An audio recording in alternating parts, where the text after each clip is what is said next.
Hello guys, welcome to the channel Concept of Laws. Today we start the topic of CPC Foreign Judgment. First of all, please subscribe my channel and like the videos. So let's start the video. Foreign Judgment हमारा define है section 2 sub clause 6 of CPC में. Foreign judgment होता है कि the judgment of a foreign court. अब इसके लिए आपको फॉरेन कोर्ट देखना होगा. फॉरेन कोर्ट हमारा डिफाइन है सेक्शन 2 सब क्लोज 5 में.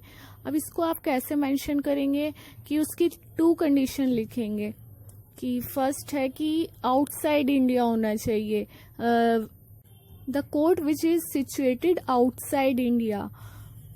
सेकेंडली इसकी जो सेकेंड कंडीशन होगी वो होगी कि जो हमारा सेंट्रल गवर्नमेंट है उसके कंट्रोल में ना हो, वो सेंट्रल गवर्नमेंट के थ्रू इस्टेब्लिश ना हो.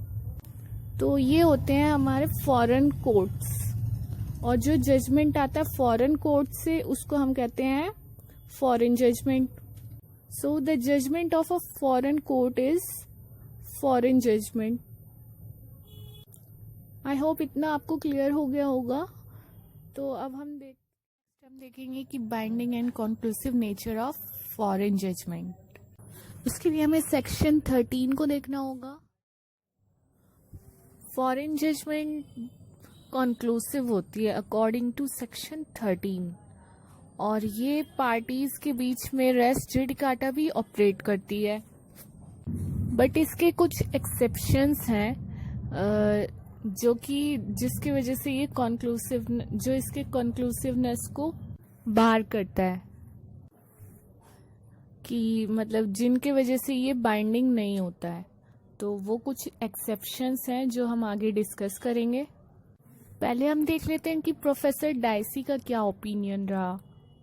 प्रोफेसर डाइसी कहते हैं कि फॉरेन जजमेंट कंक्लूसिव होता है.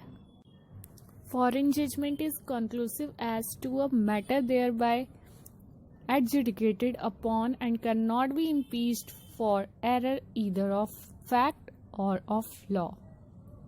किसी भी मैटर के ऊपर कोई जो एडजुडिकेशन आता है, एडजुडिकेट किया जाता है, वो इम्पीच नहीं किया जा सकता किसी भी फैक्ट के एरर होने से या फिर लॉ के. Now we discuss its exceptions.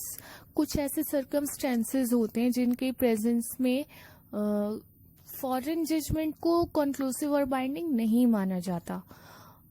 Suppose कोई मैटर डिस्प्यूट में चल रहा है फॉरेन कोर्ट में, उस पर जजमेंट आ चुका है, फॉरेन जजमेंट आ चुका है, तो वही सेम सूट आप इंडिया में रीओपन नहीं कर सकते हैं. वहां पर रेस जुडिकाटा अप्लाई हो जाएगा.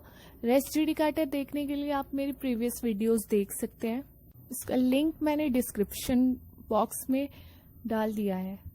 बट अगर वहां पर ये पॉइंट्स प्रेजेंट हैं तो रेस जुडिकाटा अप्लाई नहीं होगा, क्योंकि जहां पर ये पॉइंट्स प्रेजेंट हैं तो वो फॉरेन जजमेंट बाइंडिंग और कंक्लूसिव नहीं माना जाता है. फर्स्ट पॉइंट इसका है कि foreign judgment not by competent court. ये तो फंडामेंटल प्रिंसिपल ऑफ लॉ है कि जो भी जजमेंट आता है वो किसी कॉम्पिटेंट कोर्ट के थ्रू ही आना चाहिए. अगर कोई जजमेंट या ऑर्डर पास होता है किसी कोर्ट के थ्रू, किसी ऐसे कोर्ट के थ्रू जिसका कि कोई जुरिस्डिक्शन नहीं है, तो वो जजमेंट नल एंड वॉइड माना जाएगा.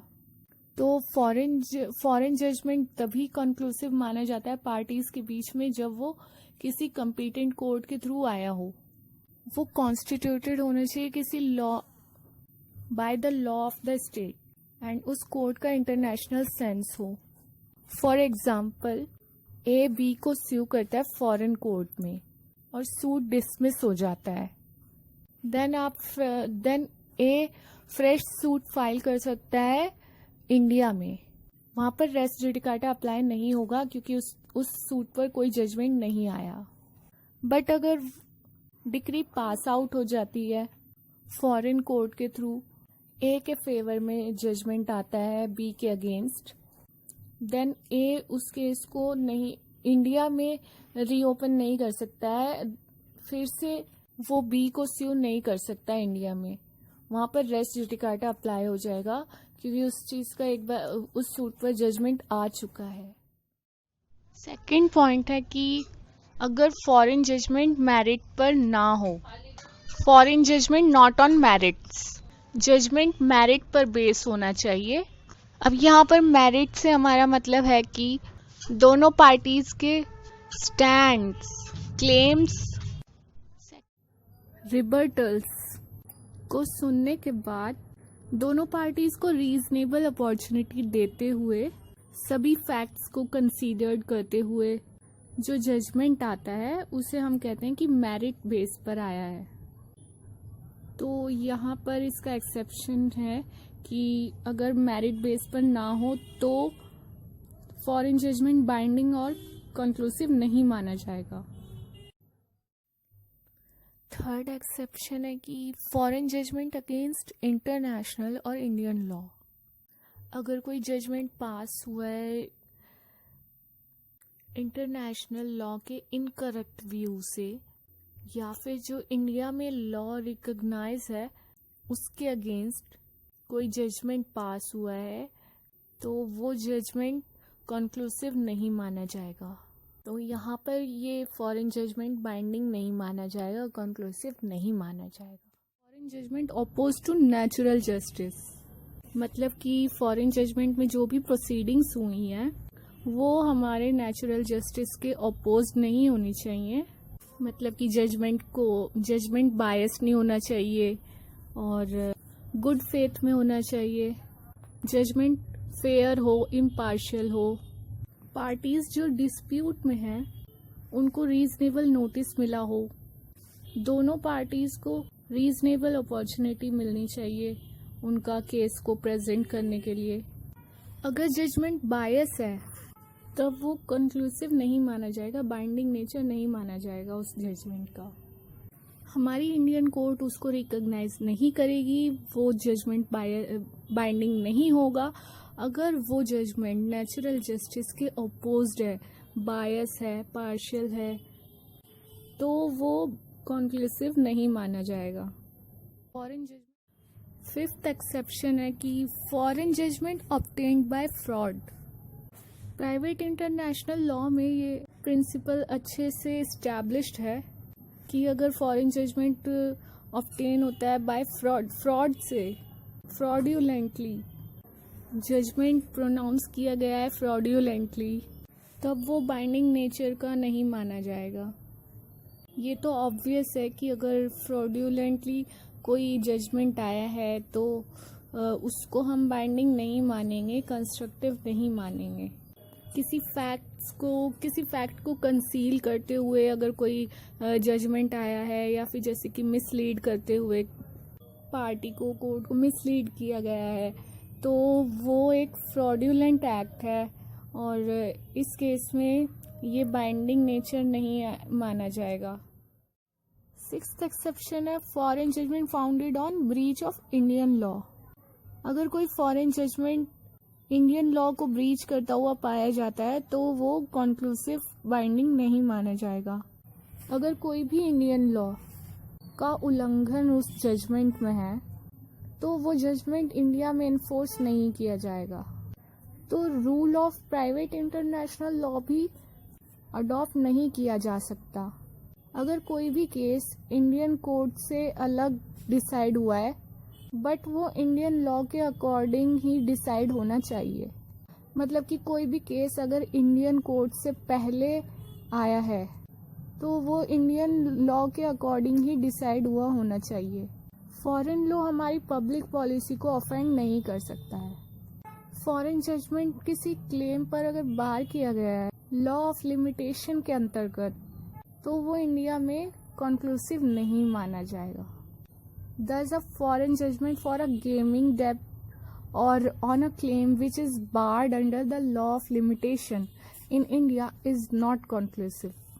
इसी तरह से अगर कोई डिक्री पास आउट की जाती है डाइवोर्स पर किसी फॉरेन कोर्ट से और वो इंडियन कोर्ट में कंफर्म नहीं की जा सकती इंडियन कोर्ट के थ्रू, अगर इंडियन लॉ के अंदर वो मैरिज इनडिसॉल्यूबल है, सो ये हैं इसके एक्सेप्शंस। अब हम कंक्लूजन पर आ जाते हैं। ये एक्सेप्शंस को देखते हुए हमारा क्या कंक्लूजन निकल कर आता है, यही कि एक फॉरेन जजमेंट को कंक्लूसिव माना जाता है अगर उसमें ये सब पॉइंट्स प्रेजेंट ना हो, ये सब एक्सेप्शंस उसमें प्रेजेंट ना हो, तो तभी उसको बाइंडिंग और कंक्लूसिव नेचर का माना जाएगा फॉरेन जजमेंट को इंडिया में। और साथ ही रेस जुडिकाटा भी अप्लाई हो जाएगा कि जिसका एक बार जजमेंट आ चुका है फिर दोबारा उस केस को रीओपन नहीं किया जाएगा सेम पार्टीज के बीच में सेम मैटर पर। फॉरेन जजमेंट एग्जामिन किया जाता है कॉम्पिटेंस के पॉइंट ऑफ व्यू से, एरर्स के पॉइंट ऑफ व्यू से नहीं उसको एग्जामिन किया जाता। इन सभी एक्सेप्शंस को देखते हुए ये कोई मैटर नहीं करता कि वो जजमेंट जो है फॉरेन कोर्ट से आया है, कॉन्क्लूसिव माना गया है। अगर ये सब एक्सेप्शंस उसमें प्रेजेंट हैं तो वो इंडिया में बाइंडिंग और कॉन्क्लूसिव नेचर का नहीं माना जाएगा, चाहे वो ये कोई मैटर नहीं करता कि वो फॉरेन कोर्ट से कॉन्क्लूसिव नेचर का ही है माना गया है। अगर ये सब पॉइंट्स उसमें एब्सेंट है तभी वो इंडियन कोर्ट में कॉन्क्लूसिव नेचर का माना जाएगा। तो गाइस आज हमने फॉरेन कोर्ट पढ़ लिया है, फॉरेन जजमेंट पढ़ लिया है क्या होता है, इसके एक्सेप्शंस को भी कवर कर लिया है और कंक्लूजन भी देख लिया है। So thanks for watching my video. Please like and subscribe my channel and share the videos.